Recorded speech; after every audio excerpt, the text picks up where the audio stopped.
Today I'm joined by Bethany Montenbaugh, a point guard for the Lakeland Rustlers women's basketball team, and she is here today to talk about the situation that took place with the Lakeland Rustlers women's basketball team at head coach. And so thank you so much for joining me today, Bethany. Yeah, of course. And what were the emotions that you and the team had when head coach Chris King was first suspended and then later fired, and how that affected yourself and the team? Um, well, when everything first happened, starting off with the suspension, I still had hopes that he was still able to be reinstated. Um, but regardless, like when we were told the news, it just was very sudden. We hadn't expected it at all. There was no news of anything like that potentially happening or anything, so it was just kind of like a shot in the dark. Um, yeah, just very much pulled the rug out underneath us kind of deal. And then when he was fired, that was it was a little harder to take that one. And of course, just because we had hopes that he would be back for, the end of December, hopefully even second semester. But with that happening, obviously, chances of him being reinstated were a little bit slimmer. So And tell me a little bit about the impact and how important Chris King was on yourself and on the team. yeah. Well, this is my fourth year with Chris now, third year playing for him.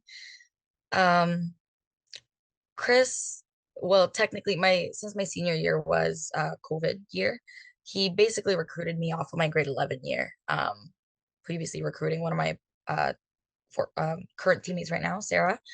Um, so he pretty much just recruited me off of that, and then he had me come up for recruitment practice. So just even taking in the fact that he was able to recruit me from me being in grade 11, not in grade 12, I think that says a lot. Um, And just being in his program, I just knew that I was going to be able to fulfill the potential that I see in myself a lot more underneath his guidance. Um, I hadn't planned on sticking around for so long in Lloyd until in my first year. We made it to national championship, obviously, and we ended up winning bronze in Vancouver.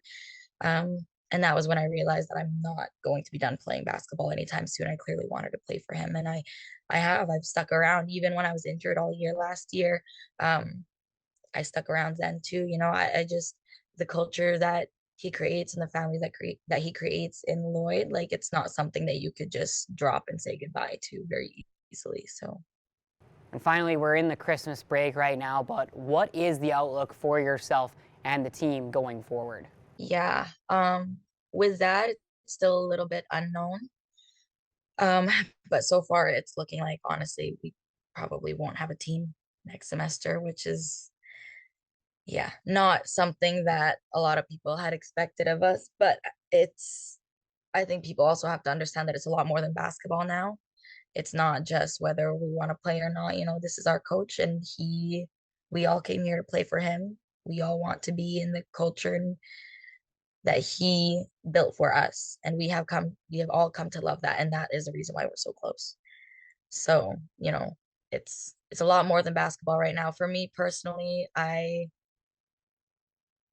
personally don't want to play for anybody else other than Chris. And, especially even like if I go or transfer somewhere in the ACAC, it's just I don't know why I would want to play for any other coach when I know that playing for Chris, we can beat anybody else in the whole country, even that obviously I don't think that Chris and his family deserves this. I believe that he's a very, very good coach and he does what he needs to do. Um, his program is amazing. I've loved being in it. I've loved the community and the people that I have met through it. It's given me so much. And yeah, I couldn't be any more thankful for this program and what he's created. So I just hope that, someday, somehow we get it back. Thank you so much for all the information today, Bethany.